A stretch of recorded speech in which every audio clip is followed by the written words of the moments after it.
Good morning students, आपणा सर्वांचे career vision अकॅडमीच्या online प्लॅटफॉर्मवर स्वागत आहे.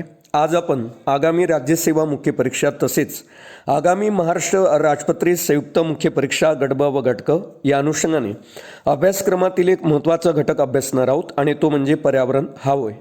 एक्झाम पॉईंट ऑफ व्ह्यूने आपण काही या घटकाचे एक्झाम ओरिएंटेड पॉईंट अभ्यासणार आहोत. तत्पूर्वी पर्यावरण या अभ्यासक्रम घटकातील उपघटक कोणते ते आपण पाहणार आहोत. पर्यावरण या घटकातील जे उपघटक आहे त्यामध्ये मानवी विकास व पर्यावरण, पर्यावरणपूरक विकास, नैसर्गिक साधन संपत्तीचे संधारण, विशेषतः वनसंधारण, विविध प्रकारची प्रदूषणे, पर्यावरणीय आपत्ती, नंतर पर्यावरण संवर्धनात कार्यरत असलेल्या राज्य, राष्ट्र आणि जागतिक पातळीवरील संघटना आणि संस्था इत्यादींचा अभ्यास या अभ्यासक्रम घटकामध्ये आपल्याला पाहायला मिळतो. आता आपण पहिला मुद्दा बघणार आहोत आजच्या व्हिडिओमधला का ग्राम जैवविविधता ॲटलास तयार करणारे देशातील पहिले राज्य कोणते, तर गोवा हे ग्राम जैवविविधता ॲटलास तयार करणारे देशातील पहिले राज्य ठरले. या ठिकाणी तुम्ही एक क्लिप बघू शकता. मायम नावाचं हे गाव आहे.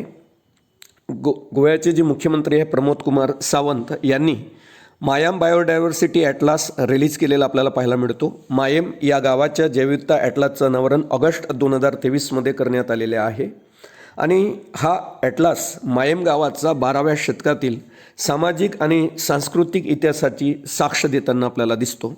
हा एक्झाम पॉईंट ऑफ व्ह्यूने अतिशय महत्त्वाचा मुद्दा आहे का ग्राम जैवविविधता ॲटलास तयार करणारे देशातील पहिले राज्य कोणते, तर ते म्हणजे गोवा.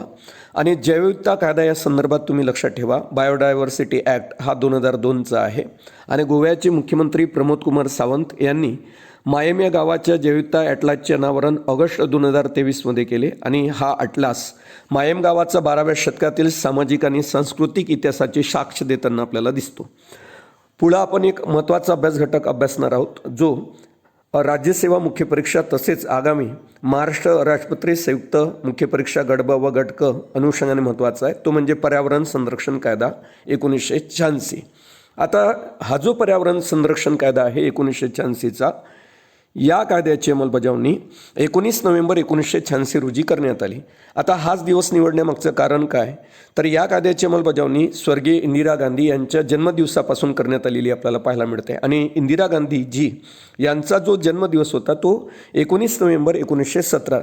आता त्यावेळेस इंदिरा गांधीजींचा जो जन्म झाला होता तो औध प्रेसिडेन्सीमध्ये सध्याच्या उत्तर प्रदेशमधील प्रयागराज या शहरामध्ये झालेला आपल्याला दिसतो.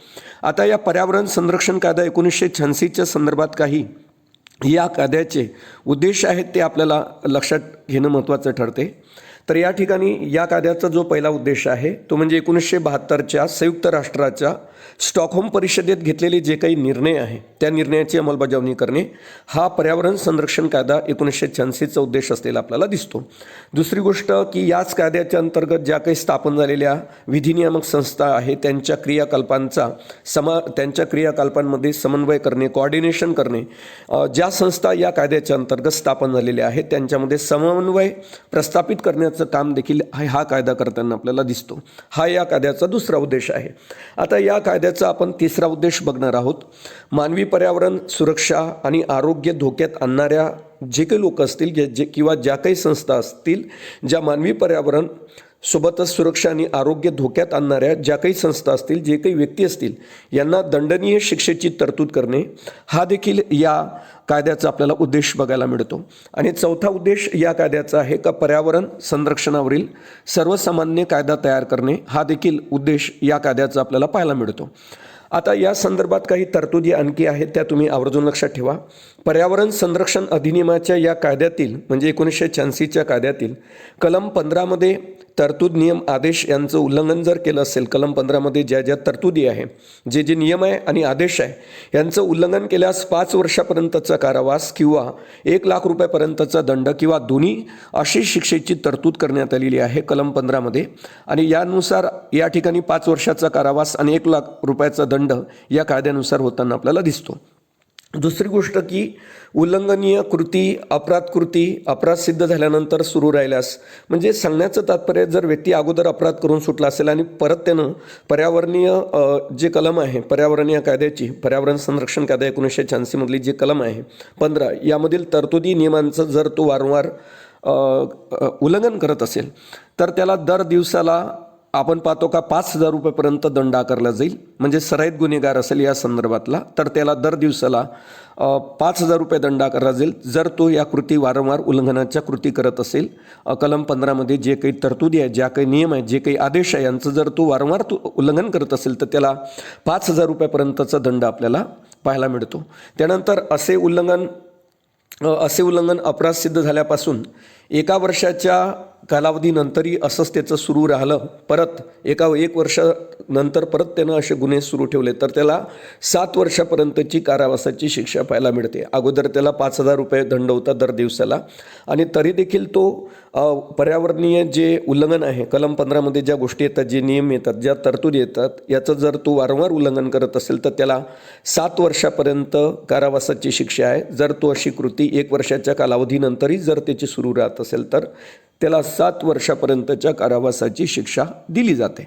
आता पर्यावरण संरक्षण कायदा 1986 हा पर्यावरणासाठी एक सर्वसमावेशक एक छत्र आहे, अम्ब्रेला आहे. आपल्याला या दिसून येते का ते एक प्रकारचं छत्रच आहे.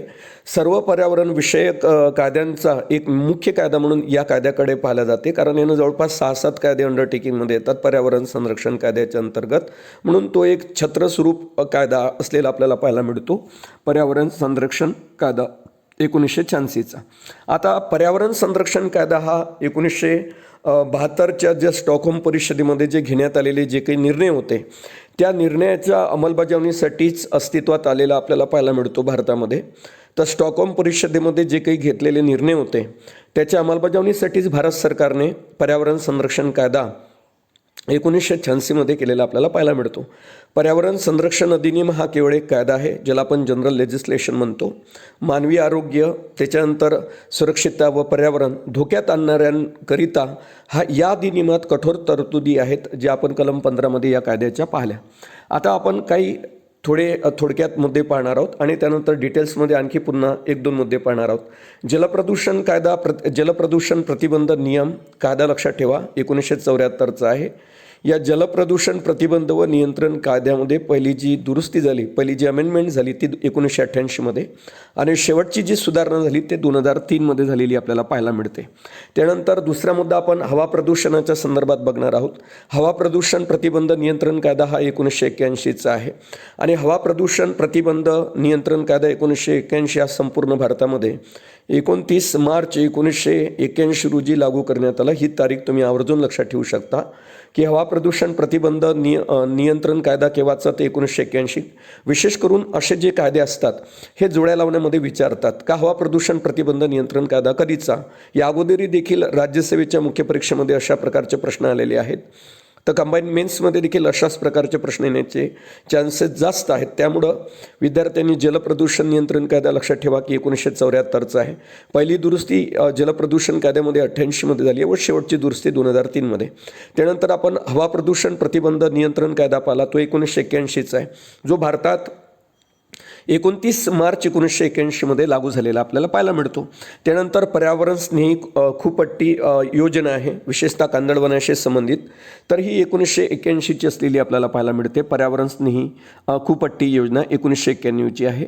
त्यानंतर जैव औषधी कचऱ्यासंबंधीचा कायदा याची विल्हेवाट लावण्याच्या संदर्भात आहे. जैव औषधी कचऱ्यासंबंधीचा कायदा हा 1988चा असलेला आपल्याला पाहायला मिळतो. त्याच्यानंतर नगरपालिका घनकचरा नियोजन कायदा केव्हाचा, तर नगरपालिका घनकचरा नियोजन कायदा जो आहे तो 2000चा आहे. पुन्हा आपण याला एक वेळा रिवाईज करणार आहोत का जलप्रदूषण कायदा नेमका कधीचा आहे, तर तो 1974चा आहे. त्यामध्ये 2 वेळा दुरुस्ती झाल्या, 1988 आणि 2003मध्ये. हवा प्रदूषण प्रतिबंधक आणि नियंत्रण कायदा केव्हाचा, तर तो 1981चा आहे. आणि संपूर्ण भारतामध्ये हवा प्रदूषण प्रतिबंधक नियंत्रण कायदा हा 29 मार्च 1981 पासून लागू करण्यात आला. त्यानंतर पर्यावरण स्नेही खूपट्टी योजना ही कधीची आहे, ते 1991ची आहे. जैव औषधी कचऱ्यासंबंधीचा कायदा केव्हाचा आहे, ते 1998चा आहे. आणि नगरपालिका घनकचरा नियोजन कायदा हा केव्हाचा आहे, तर 2000चा आहे. त्यानंतर जैवविविधता कायदा लक्षात ठेवा, खूप महत्त्वाचा आहे. बायोडायव्हर्सिटी ॲक्ट हा 2002चा आहे. जैवविविधता कायदा हा 2002चा आहे.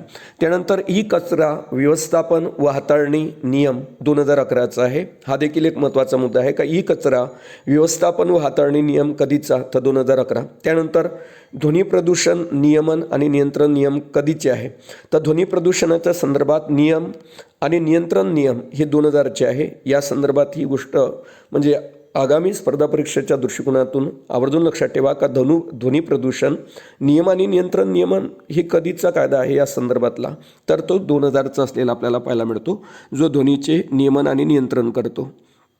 आता आपण NGT अभ्यासणार आहोत, ज्याला राष्ट्रीय हरित न्यायाधिकरण म्हणतात. खूप महत्त्वाचा मुद्दा आहे हा. नॅशनल ग्रीन ट्रिब्युनल कोर्ट, ज्याला आपण राष्ट्रीय हरित न्यायाधिकरण म्हणतो. स्थापना, या राष्ट्रीय हरित न्यायाधिकरणाची स्थापना 18 एप्रिल 2000 रोजी करण्यात आली आणि त्यावेळेस जे पहिले अध्यक्ष होते ते न्यायाधीश लोकेश्वर सिंह पंत हे होते. राष्ट्रीय हरित न्यायाधिकरणाचे पहिले अध्यक्ष कोण होते, तर न्यायाधीश लोकेश्वर सिंह पंत हे पहिले अध्यक्ष होते. आणि राष्ट्रीय हरित न्यायाधिकरणाची स्थापना केव्हा करण्यात आली, तर 18 एप्रिल 2010मध्ये राष्ट्रीय हरित न्यायाधिकरणाची स्थापना करण्यात आलेली आपल्याला पाहायला मिळते. आता या क्लिप्समध्ये आपण पाहिलं का राष्ट्रीय हरित न्यायाधिकरणाचं हे कार्यालय आहे, ते तुम्ही आवर्जून लक्षात ठेवा. दिल्ली इथं याचं हेडक्वार्टर आहे. या न्यायाधिकरणाचे अध्यक्ष सर्वोच्च न्यायालयाचे कार्यरत म्हणा किंवा माजी न्यायाधीश किंवा उच्च न्यायालयाचे कार्यरत किंवा माजी मुख्य न्यायाधीश हे हरित न्यायाधिकरणाचे विशेषतः राष्ट्रीय हरित न्यायाधिकरणाचे अध्यक्ष असतात. त्याच्यानंतर आता त्यांचं जर आपण पदावधी विचारात घेतला तर त्यांचा पदावधी आपल्याला 5 वर्ष किंवा वयाची 10 वर्ष पूर्ण होईपर्यंतचा असतो या अध्यक्षांचा. म्हणजेच राष्ट्रीय हरित न्यायाधिकरणाच्या अध्यक्षाचा पदाचा कालावधी किती असतो, तर 5 वर्ष किंवा वयाची 10 वर्ष पूर्ण होईपर्यंत असतो. आता सध्या या पदावर न्यायाधीश प्रकाश श्रीवास्तव यांची नियुक्ती करण्यात आली आहे. याआधी आदर्श कुमार गोयल हे या आयोगाचे अध्यक्ष होते आणि न्यायाधीश आदर्श कुमार गोयल हे निवृत्त झाल्यानंतर शेओ कुमार सिंग हे आयोगाचे कार्यवाहक बनले. आता त्यांची जागा प्रकाश श्रीवास्तव यांनी घेतली. सांगण्याचं तात्पर्य हे की सद्यस्थितीमध्ये जे न्यायाधीश आहे प्रकाश श्रीवास्तव हेच आपल्याला या आयोगाचे आता सद्यस्थितीमध्ये अध्यक्ष पाहायला मिळतात. त्या अगोदर आदर्श कुमार गोयल होते आणि आदर्श कुमार गोयल निवृत्त झाल्यानंतर शेओ कुमार सिंग हे आयोगाचे कार्यवाहक होते. आता त्यांची जागा प्रकाश श्रीवास्तव यांनी घेतलेली आपल्याला पाहायला मिळते. त्याच्यानंतर प्रकाश श्रीवास्तव यांच्या संदर्भात एक बाब लक्षात ठेवा का हे मध्य प्रदेश उच्च न्यायालयात यांनी काम केलेलं आहे. त्यानंतर आता NGT जी आहे, NGTने राष्ट्रीय पर्यावरण अपील प्राधिकरणाची जागा घेतली, ज्याला आपण नॅशनल एन्व्हायरमेंट ॲपिलेट ऑथॉरिटी म्हणतो.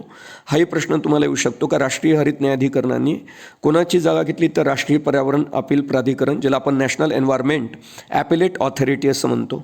NGTच्या स्थापनेमुळं भारत हा देश ऑस्ट्रेलिया आणि न्यूझीलंड या देशानंतर विशेष पर्यावरण न्यायाधिकरण स्थापन करणारा जगातला 3रा देश ठरला. अशा प्रकारचे न्यायाधिकरण स्थापन करणारा भारत हा जगातील पहिला विकसनशील देश आहे. ही बाब विद्यार्थ्यांनी आवर्जून लक्षात ठेवा का NGT स्थापन करणारा भारत हा ऑस्ट्रेलिया आणि न्यूझीलंड या देशानंतर विशेष पर्यावरण न्यायाधिकरण स्थापन करणारा जगातला 3रा देश आहे भारत.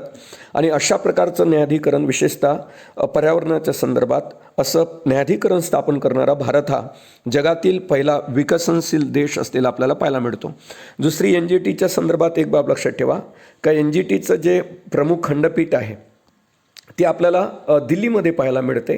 भारतात नवी दिल्ली या ठिकाणी NGT म्हणजे नॅशनल ग्रीन ट्रिब्युनल कोर्टचे प्रमुख खंडपीठ आहे. तसेच भारतामध्ये ही नावं तुम्ही आवर्जून लक्षात ठेवा, पुणे असेल, भोपाळ असेल, कलकत्ता, चेन्नई या 4 ठिकाणी या नॅशनल ग्रीन ट्रिब्युनल कोर्टची म्हणजे राष्ट्रीय हरित लवाद केंद्राची लवादाची आपल्याला ठिकाणं पाहायला मिळतात, म्हणजेच खंडपीठं पाहायला मिळतात. पुणे, भोपाळ, कलकत्ता आणि चेन्नई इथं न्यायाधिकरणाची राष्ट्रीय हरित न्यायाधिकरणाची खंडपीठं आहेत. कोणत्या ठिकाणी आहेत, तर पुणे, भोपाळ, त्यानंतर कलकत्ता आणि चेन्नई. मात्र NGTचे जर आपण पाहिलं नॅशनल ग्रीन ट्रिब्युनल कोर्टचे प्रमुख खंडपीठ कुठे आहे, तर नवी दिल्ली.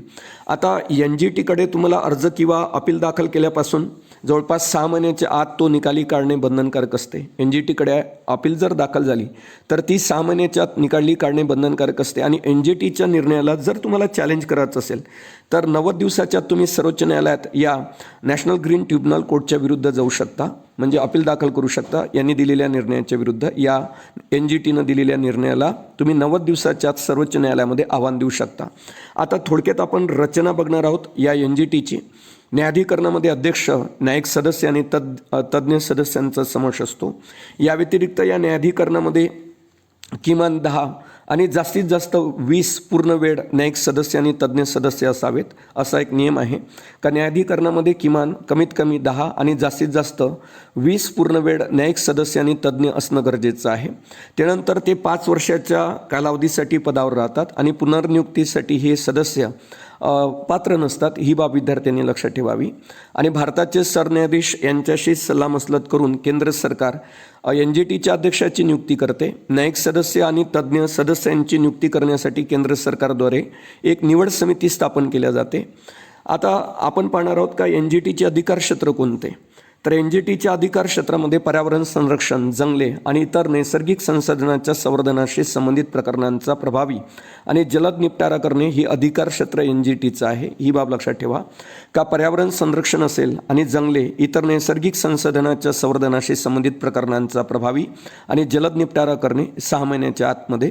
त्याच्यानंतर न्यायाधिकरणाला न्यायालय म्हणून अपिलावर सुनावणी करण्याचे अपिलीय अधिकार क्षेत्र आहे. ही बाब आवर्जून लक्षात ठेवा. का या न्यायाधिकरणाला एक न्यायालय म्हणून अपिलावर सुनावणी करण्याचे देखील अपिली अधिकार असलेले आपल्याला बघायला मिळतात. शिवाय या न्यायाधिकरणाला नागरी प्रक्रिया संहिता, ज्याला आपण सिव्हिल प्रोसिडिंग कोड म्हणतो, किंवा दिवाणी प्रक्रिया संहिता 1908 अंतर्गत निर्धारित प्रक्रियेचे न्यायाधिकरण बांधील नाही. सांगण्याचं तात्पर्य का या न्यायाधिकरणाने, ज्याला आपण नागरी प्रक्रिया संहिता म्हणतो किंवा सिव्हिल प्रोसिडिंग कोड म्हणतो, ज्याला आपण दिवाणी प्रक्रिया संहिता 1908 म्हणतो, या अंतर्गतच काम केलं पाहिजे असं बांधील हे न्यायाधिकरण या कायद्याला नाही. परंतु नैसर्गिक न्यायतत्वाच्या तत्वाद्वारे हे न्यायालय काम करताना आपल्याला पाहायला मिळते. या ठिकाणी खूप महत्त्वाचा मुद्दा आहे हा, का NGT म्हणजे नॅशनल ग्रीन ट्रिब्युनल कोर्ट कोणत्या नियमांन्वये काम करते. तर नैसर्गिक न्यायतत्वाच्या आधारे हे काम करते आणि हे दिवाणी प्रक्रिया संहिता 1908 नुसार काम करणे या न्यायाधिकरणाला बंधनकारक नाही. ही बाब विद्यार्थ्यांनी लक्षात ठेवावी. सोबतच जे NGT आहे, नॅशनल ग्रीन ट्रिब्युनल कोर्ट, हे पर्यावरणाशी संबंधित 7 प्रकारचे कायदे हँडल करताना आपल्याला दिसते. मग NGT पर्यावरणाशी संबंधित 7 कायद्यांतर्गत दिवाणी प्रकरणे हाताळते. मग ते 7 कायदे कोणते आहेत जे दिवाणी प्रकरणे हाताळते त्या संदर्भात. तर जलप्रदूषण प्रतिबंध नियंत्रण कायदा असं तुम्ही लक्षात ठेवा. तो 1974चा जलप्रदूषण प्रतिबंध नियंत्रण कायदा 1974 आणि जलप्रदूषण प्रतिबंध आणि नियंत्रण उपकर अधिनियम हा 1977चा आहे. कायदा म्हटलं तर 74चा, अधिनियम म्हटलं तर 74चा आणि उपकर अधिनियम म्हटलं जलप्रदूषणाच्या संदर्भात जलप्रदूषण प्रतिबंध नियंत्रण उपकर अधिनियम 1977. वनसंवर्धन अधिनियम 1980चा आहे. वायू प्रदूषण प्रतिबंध नियंत्रण 1981चा अधिनियम आहे. पर्यावरण संरक्षण कायदा 1986चा आहे. सार्वजनिक दायित्व कायदा 1991चा आहे आणि जैवविविधता कायदा हा 2002चा असलेला आपल्याला पाहायला मिळतो. असे हे 7 कायद्यांतर्गत दिवाणी प्रकरण हे NGT हाताळत असते. त्यामध्ये मग जलप्रदूषण प्रतिबंध नियंत्रण अधिनियम 1974 असेल, जलप्रदूषण प्रतिबंध नियंत्रण उपकर अधिनियम 1977 असेल, वनसंवर्धन अधिनियम 1980 असेल, वायू प्रदूषण प्रतिबंध नियंत्रण 1981 असेल, पर्यावरण संरक्षण कायदा 1986 असेल, सार्वजनिक दायित्व कायदा 1991 असेल आणि सोबतच जैवविविधता कायदा, ज्याला आपण बायोडायव्हर्सिटी ॲक्ट म्हणतो, 1919 म्हटल्यापेक्षा 2002चा असेल. आता नंतरचा मुद्दा आपण घेणार आहोत तो म्हणजे व्याघ्र प्रकल्प. व्याघ्र प्रकल्पाची सुरुवात 1973मध्ये झाली, ज्याला आपण टायगर प्रोजेक्ट म्हणतो आणि 2023मध्ये या व्याघ्र प्रकल्पाला म्हणजेच टायगर प्रोजेक्टला 50 वर्ष पूर्ण झालेली आहे. त्यामुळं यावर प्रश्न येण्याची दाट शक्यता आहे. का टायगर प्रोजेक्टला 2023मध्ये किती वर्ष पूर्ण झाली, तर 50 वर्ष पूर्ण झालेली आपल्याला पाहायला मिळतात.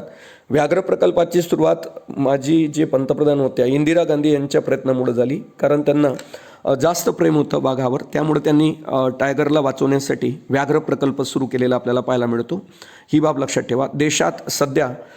देशातील सद्यस्थिती व्याघ्रस्थिती आपण लक्षात घेणार आहोत, पण त्याआधी एक मुद्दा लक्षात ठेवा का जागतिक व्याघ्र दिन कधीचा असतो, तो 29 जुलैचा असतो. 29 जुलै हा व्याघ्र दिन असतो, जागतिक व्याघ्र दिन.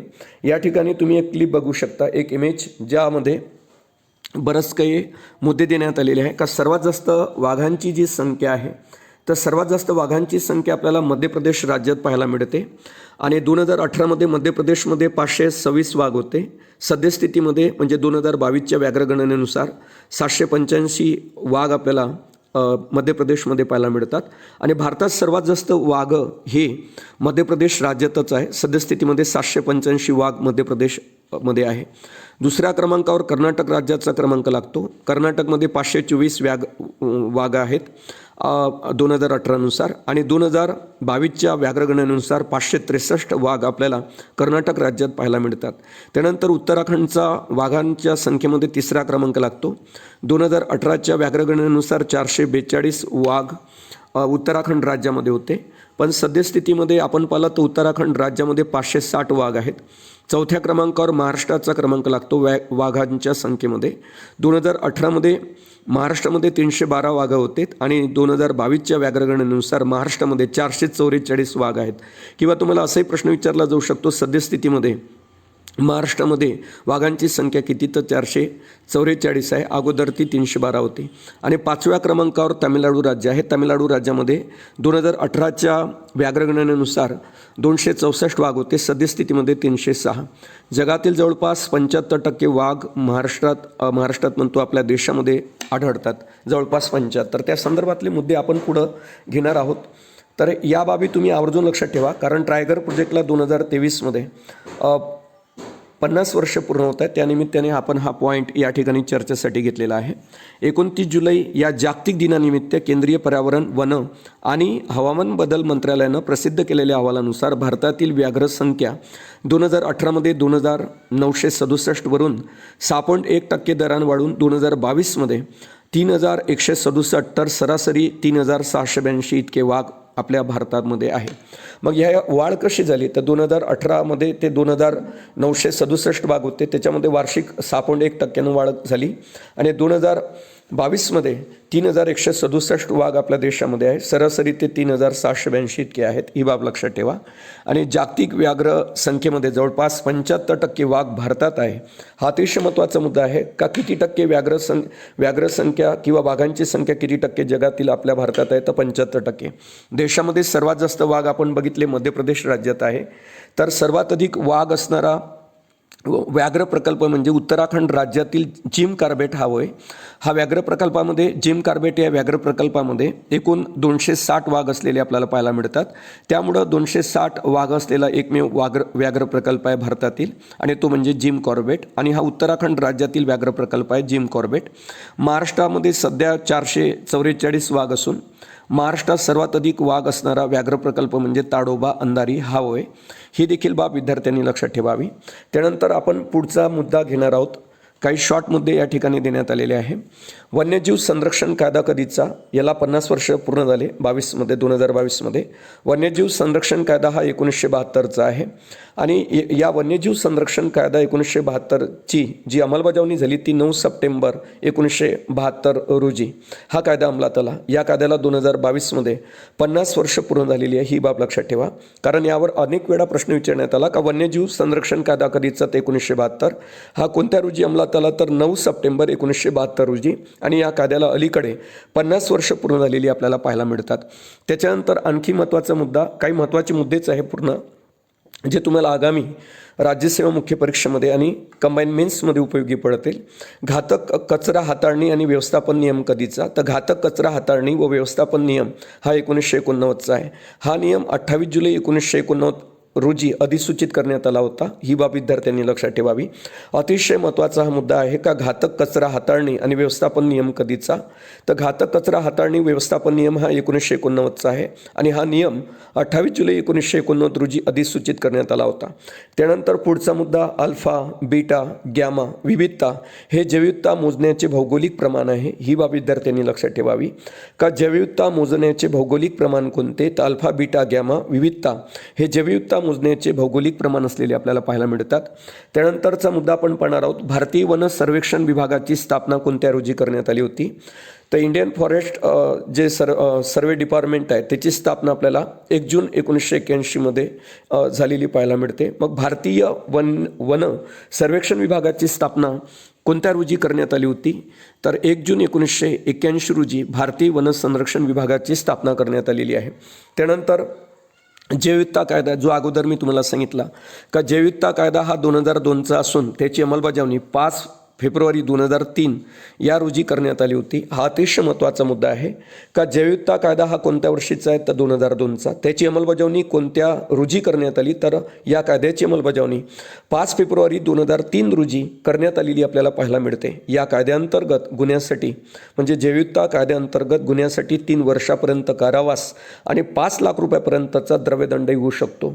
अशी तरतूद या जैवविविधता कायदा 2002मध्ये करण्यात आलेली दिसते का गुन्ह्यासाठी 3 वर्षापर्यंतचा कारावास आणि 5 लाख रुपयापर्यंतचा द्रव्यदंड होऊ शकतो. आणि या कायद्याची म्हणजे जैवविविधता कायद्याची जी अंमलबजावणी झाली ती 5 फेब्रुवारी 2003 रोजी. आता पुढचा मुद्दा आपण पाहणार आहोत. हा मुद्दा देखील खूप महत्त्वाचा आहे. जून 2012मधील शाश्वत विकासासाठी रिओ+20 परिषद हिरवी अर्थव्यवस्था प्रारूपाची समर्थक होती. तुम्हाला असं विचारण्यात येते का रिओ+20 परिषद ही कोणत्या वर्षी पार पडली? 20 म्हटलं की 2020 मुलं लिहितील, परंतु ही परिषद रिओ+20 परिषद ही जून 2012मध्ये शाश्वत विकासासाठी म्हणजे सस्टेनेबल डेव्हलपमेंटसाठी पार पडली आणि तिला हिरवी अर्थव्यवस्था प्रारूपाची समर्थक असं देखील म्हणतात, कारण या प्रारूपाचं या सिस्टीमचं तिनं अनुमोदन केलं होतं किंवा याची ती समर्थक होती हिरवी अर्थव्यवस्था प्रारूपाची. 2012मध्ये झालेली शाश्वत विकासासाठी रिओ+20 परिषद. आता दुसरी एक बाब लक्षात ठेवा का डी पियर्स असतील, ए मार्कंडे असतील आणि ई बार्बियर असेल यांनी त्यांच्या ब्ल्यूप्रिंट फॉर या पुस्तकामध्ये हिरव्या अर्थव्यवस्थेची संज्ञा रचली. आता प्रश्न निर्माण होतो का हिरव्या अर्थव्यवस्थेची संज्ञा कोणी वापरली ब्ल्यूप्रिंट फॉर या पुस्तकामध्ये? तर हे पुस्तक आहे डी पियर्स, ए मार्कंडेय आणि ई बार्बियर यांचं. त्याचं नाव आहे ब्ल्यूप्रिंट फॉर. हे एक पुस्तक आहे. या ठिकाणी थोडं पुस्तक शब्द टायपिंगमध्ये चुकलेला आहे, परंतु तुम्ही तो समजून घ्या का ब्ल्यूप्रिंट फॉर हे जे पुस्तक आहे हे पुस्तक डी पियर्स, ए मार्कंडेय आणि ई बार्बियर यांचं पुस्तक आहे. आणि या पुस्तकामध्ये त्यांनी हिरव्या अर्थव्यवस्थेची संज्ञा मांडलेली आहे, डेफिनेशन मांडलेली आहे. आणि एक आणखी बाब लक्षात ठेवा का शाश्वत विकासासाठीची रिओ+20 ही परिषद जून 2012मध्ये झाली होती आणि ती कोणत्या प्रारूपाची समर्थक होती? तर हिरवी अर्थव्यवस्था या प्रारूपाची समर्थक होती. म्हणजे तुम्ही जर देशाचा विकास करत असाल, देशाचा विकास जर तुम्ही करत असाल तर त्यामध्ये कमीत कमी पर्यावरणाची हानी झाली पाहिजे किंवा पर्यावरणाची हानीच होऊ नये या गोष्टीकडे तुम्ही लक्ष दिले पाहिजे आपल्या देशाचा विकास करताना. त्यामुळं याला हिरवी अर्थव्यवस्था असं म्हणता येईल. त्यानंतर हिरवी अर्थव्यवस्था म्हणजे नेमकं काय? तर मी आताच तुम्हाला सांगितलं हिरवी अर्थव्यवस्था म्हणजे पर्यावरणाचा धोका कमी करून शाश्वत विकास साधणे होय, त्यालाच आपण हिरवी अर्थव्यवस्था म्हणतो. त्याच्यानंतर 2011मध्ये UNEPने हिरवी अर्थव्यवस्था या संदर्भात एक अहवाल जाहीर केला होता. मग जर तुम्हाला विचारण्यात आलं हिरवी अर्थव्यवस्था या संदर्भात कोणत्या वर्षी? तर 2011. आणि कोणी अहवाल जाहीर केला होता? तर UNEPनं हा अहवाल जाहीर केलेला आपल्याला पाहायला मिळतो. UNEPची इस्टॅब्लिशमेंट 1972ची आहे. ही बाब विद्यार्थ्यांनी लक्षात ठेवावी. नैरोबी केनिया या ठिकाणी याचं हेडक्वार्टर असलेलं आपल्याला पाहायला मिळतं UNEPचं. आणि हिरवी अर्थव्यवस्था या संदर्भात UNEPनं आपला जो अहवाल आहे तो 2011मध्ये सादर केलेला आपल्याला पाहायला मिळतो. त्याच्यानंतर पुढचा मुद्दा घेणार आहोत. राष्ट्रीय शाश्वत किनारी व्यवस्थापन केंद्रालयाचे मुख्यालय कोणत्या ठिकाणी आहे? तर राष्ट्रीय शाश्वत किनारी व्यवस्थापन म्हणजे सी-शोअर म्हणू आपण, सी-शोअर. तर राष्ट्रीय शाश्वत किनारी व्यवस्थापन केंद्राचे मुख्यालय कुठे आहे? चेन्नई या ठिकाणी आहे. या केंद्राची स्थापना 2011मध्ये करण्यात आलेली होती. ही बाब विद्यार्थ्यांनी लक्षात ठेवा का जे समुद्रकिनारे असतात त्या समुद्रकिनाऱ्याचं शाश्वत विकास करण्यासाठी राष्ट्रीय शाश्वत किनारी व्यवस्थापन केंद्र उभारण्यात आलं 2011मध्ये चेन्नई या ठिकाणी. त्याच्यानंतर पुढचा मुद्दा लक्षात ठेवा. हे मुद्दे ऑब्जेक्टिव्ह स्वरूपात मी या ठिकाणी दिलेले आहे का तलाव, सरोवरे, खुला समुद्र यासारख्या जलीय परिसंस्थांचा बायोमास मनोरा कसा असतो? तर हा सोपा प्रश्न आहे. याचा मनोरा उलटा असतो. तलाव असेल, सरोवरे असेल, खुला समुद्र यासारख्या जलीय परिसंस्थांचा बायोमास मनोरा हा कसा असेल? तर उलटा असेल. ही बाब विद्यार्थ्यांनी लक्षात घ्यावी. त्यानंतर सर्व परिस्थितिकीय मनोऱ्यापैकी ऊर्जेचा मनोरा जो असतो ना तो परिसंस्थेच्या स्वरूपाबद्दल सर्वात चांगलं चित्र दर्शवतो. मग तुम्हाला विचारण्यात आलं की परिसंस्थेच्या स्वरूपाबद्दल सर्वात चांगले चित्र दर्शवणारा मनोरा कोणता? तर सर्व परिस्थितीकीय मनोऱ्यापैकी ऊर्जेचा हा जो मनोरा असतो तो परिसंस्थेच्या स्वरूपाबद्दल सर्वात चांगले चित्र प्रदर्शित करताना आपल्याला पाहायला मिळतो. पुढचा मुद्दा आपण पाहणार आहोत. 1942मध्ये लिंडमन या शास्त्रज्ञाने अन्न साखळी व त्यातील ऊर्जा प्रवाह याचा अभ्यास केला होता आणि त्याने 10% ऊर्जा प्रवाहाचा सिद्धांत मांडला. मग तुम्हाला विचारण्यात आलं या ठिकाणी का 10% ऊर्जा प्रवाहाचा सिद्धांत कोणी मांडलेला पाहायला मिळतो. तर लिंडमन या शास्त्रज्ञाने अन्न साखळी आणि त्यातील ऊर्जाचा प्रवाह याचा अभ्यास 1942मध्ये केला होता आणि त्यांनीच 10% ऊर्जा प्रवाहाचा सिद्धांत मांडला. त्यामुळं यावर प्रश्न विचारण्यात येऊ शकतो की 10% ऊर्जा प्रवाहाचा सिद्धांत कोणी मांडला. तर लिंडमन या शास्त्रज्ञाने 1942मध्ये. त्यानुसार एका पोषण स्तराकडून पुढच्या पोषण स्तराकडे होणाऱ्या ऊर्जा प्रवाहाची जी कार्यक्षमता असते ती साधारणतः 10% असते. अशा प्रकारचा सिद्धांत आहे. या सिद्धांत मांडणाऱ्या व्यक्तीचं नाव लक्षात तुम्ही ठेवा. शास्त्रज्ञाचे त्यांचं नाव आहे लिंडमन. यांनी 1942मध्ये हा सिद्धांत मांडलेला आहे 10% ऊर्जा प्रवाहाचा. आणि त्यांच्या मतानुसार एका पोषण स्तराकडून पुढच्या पोषण स्तराकडे होणाऱ्या ऊर्जा प्रवाहाची कार्यक्षमता जी असते ती साधारण 10% असते. आता पुढचा मुद्दा घेणार आहोत आपण. ऊर्जेचा जो मनोरा असतो ना तो सुलट असतो नेहमी. आणि या ठिकाणी आपण अगोदर पाहिलं होतं की जे सरोवर असतात, तलाव असतात, तर हे यासारख्या किंवा समुद्र असेल, खुला समुद्र असेल, तर यासारख्या जलीय परिसंस्थांचा बायोमास मनोरा हा नेहमी उलटा असतो. परंतु या ठिकाणी ऊर्जेचा मनोरा हा जर तुम्हाला विचारण्यात आला तर ऊर्जेचा मनोरा हा नेहमी सुलट असतो. ही बाब लक्षात ठेवा. आणि ही जी संकल्पना आहे ऊर्जेच्या मनोऱ्याची, ही संकल्पना केवळ तृणभक्षक अन्न साखळीसाठीच वापरली जाते. त्यामधून मृतोपजीवी जे कवक वगैरे असतील या अन्न साखळीतून वगळली जातात. ही बाब लक्षात ठेवण्यासारखी आहे. आणि विद्यार्थ्यांनी हा मुद्दा आवर्जून लक्षात ठेवावा का ऊर्जेचा मनोरा हा कसा असतो तर नेहमी सुलट असतो. आणि ऊर्जेचा मनोरा ही संकल्पना कोणासाठी वापरली जाते तर केवळ तृणभक्षक अन्न साखळीसाठीच वापरली जाते. त्यामधून मृतोपजीवी या अन्न साखळीतून वगळली जातात. ही बाब लक्षात ठेवण्यासारखी आहे. त्यानंतर भारतामध्ये कांदळवनाचं संशोधन केंद्र कुठे आहे, ज्याला आपण राष्ट्रीय खारफुटीची वने जनुकीय संशोधन केंद्र म्हणू. तर हे ओडिशा राज्यातील भितरकनिका या ठिकाणी राष्ट्रीय स्तरावरचं खारफुटी ज्याला आपण कांदळवने म्हणतो जनुकीय संसाधन केंद्र आहे किंवा संशोधन केंद्र आहे. तर ते ओडिसातील भितरकनिका या ठिकाणी. त्यानंतर अतिशय एक महत्त्वाचा मुद्दा आपण बघणार आहोत जो जैविकतेच्या संकल्पनेशी रिलेटेड आहे. का जैवविविधता किंवा बायोडायव्हर्सिटी ही संकल्पना कोणत्या व्यक्तीनं प्रचारात आणली तर ते म्हणजे एडवर्ड विल्सन. हे नाव आवर्जून तुम्ही लक्षात ठेवा कारण जैवविविधता कायदा आपण पाहिला 2002चा आहे.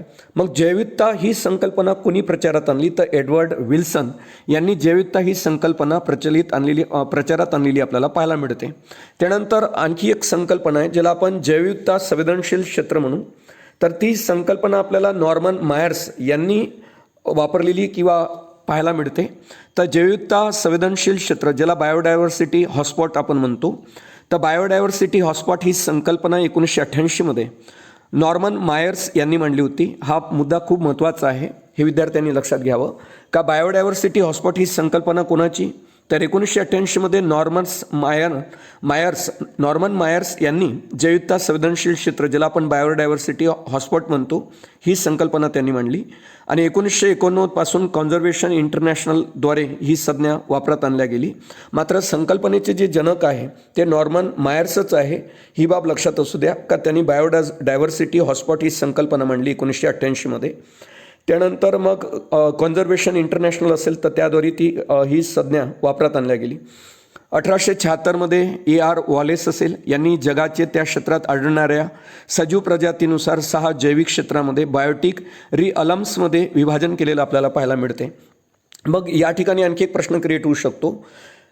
1976मध्ये कोणी जगाचे त्या क्षेत्रात आढळणाऱ्या सजीव प्रजातीनुसार 6 जैविक क्षेत्रामध्ये ज्याला आपण बायोटिक रिअलम्समध्ये विभाजन केले तर त्या व्यक्तीचं नाव आहे AR वॉलेस. यांनी जगाचे त्या क्षेत्रात आढळणाऱ्या सजीव प्रजातीनुसार 6 जैविक क्षेत्रामध्ये म्हणजे बायोटिक रिलेम्समध्ये विभाजन केलेले आपल्याला पाहायला मिळते. त्यानंतर पुढचा मुद्दा आपण पाहणार आहोत. राष्ट्रीय वनधोरण तुम्हाला माहीत असेल 1988चं आहे. आणि या वनधोरणानुसार पहिलं वनधोरण 1916चं होतं राष्ट्रीय वनधोरण. आणि हे दुसरं वनधोरण आहे ज्याला आपण 88चं वनधोरण म्हणतो. पहिलं 1916चं वनधोरण आहे. राष्ट्रीय वन धोरण 1988 नुसार पर्यावरणीय समतोल राखण्यासाठी एकूण प्रदेशाच्या 33% क्षेत्र वनाखाली असणं गरजेचं आहे. जर तुम्हाला असा प्रश्न विचारण्यात आला का कोणत्या धोरणानुसार, कोणत्या वन धोरणानुसार पर्यावरणीय समतोल राखण्यासाठी एकूण प्रदेशाच्या 33% क्षेत्र वनाखाली असणं गरजेचं आहे, तर राष्ट्रीय वन धोरण 1988 नुसार जवळपास 33% क्षेत्र वनाखाली असणं गरजेचं आहे. त्यानंतर IUCN मार्फत तुम्हाला माहीत असेल, IUCN म्हणजे international union for conservation of nature असा त्याचा अर्थ होतो IUCNचा. IUCN मार्फत कोणत्या वर्षापासून रेड लिस्ट किंवा रेड डाटा बुक प्रकाशित केले जाते, ते 1964 पासून. या अगोदर देखील राज्यसेवा मुख्य परीक्षेमध्ये हा प्रश्न आलेला आहे. हा प्रश्न तुम्ही आवर्जून लक्षात ठेवा. हा मुद्दा का IUCN मार्फत म्हणजे international union for conservation of nature यांच्या माध्यमातून कोणत्या वर्षापासून red list red data book publish केलं जाते, ते 1964. IUCNची स्थापना 5 ऑक्टोबर 1948 रोजी फाउंटन ब्ल्यू फ्रान्स येथील IUPN या नावानं करण्यात आली होती. सध्या IUPNचं नाव चेंज होऊन IUCN असं करण्यात आलेलं आहे.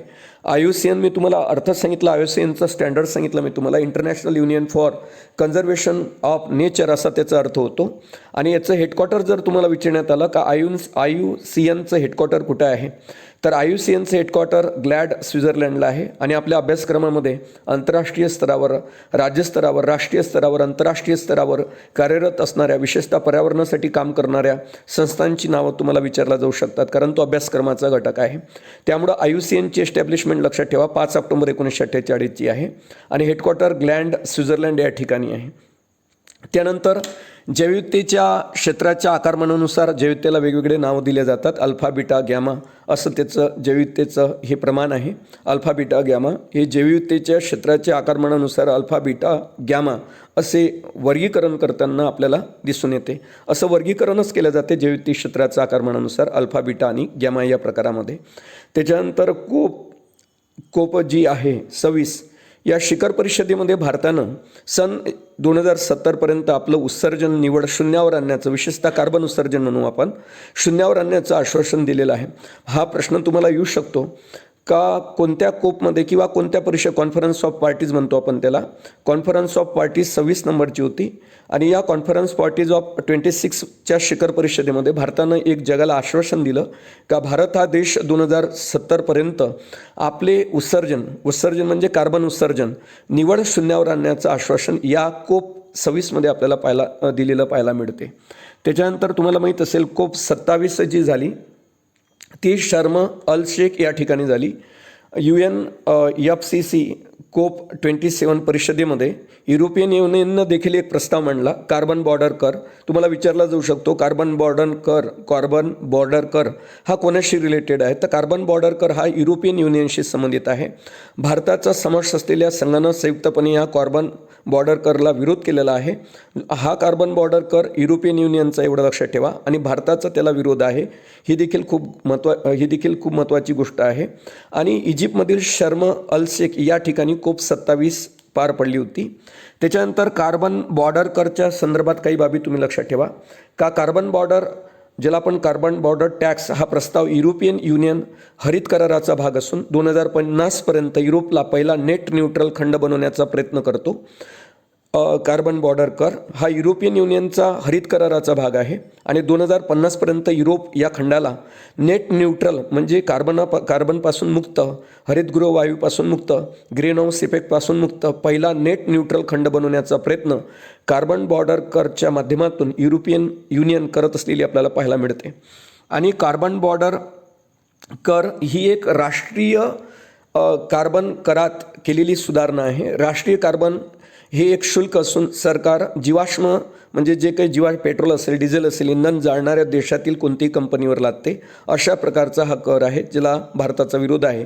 कार्बन बॉर्डर कर ही राष्ट्रीय कार्बन करात केलेली सुधारणा आहे. राष्ट्रीय कार्बन हे एक शुल्क असून सरकार जीवाश्म इंधन जाळणाऱ्या देशातील कोणत्याही कंपनीवर ते लादते. त्यानंतर आपण पुढचा मुद्दा पाहणार आहोत. हवामान बदलातील पॅरिस करार कोणत्या वर्षीचा आहे? हवामान बदलासंदर्भातला पॅरिस करार तुम्ही आवर्जून लक्षात ठेवा, हा 2015चा आहे. अशा पद्धतीनं हे आजच्या पर्यावरण या अभ्यासक्रम घटकावरील आधारित हा पहिला भाग आहे. पुन्हा भेटू आपण पर्यावरणाच्या अभ्यासक्रम घटकावर आधारित काही महत्त्वाच्या मुद्द्यांना घेऊन. भाग क्रमांक 2 मध्ये. तोपर्यंत धन्यवाद.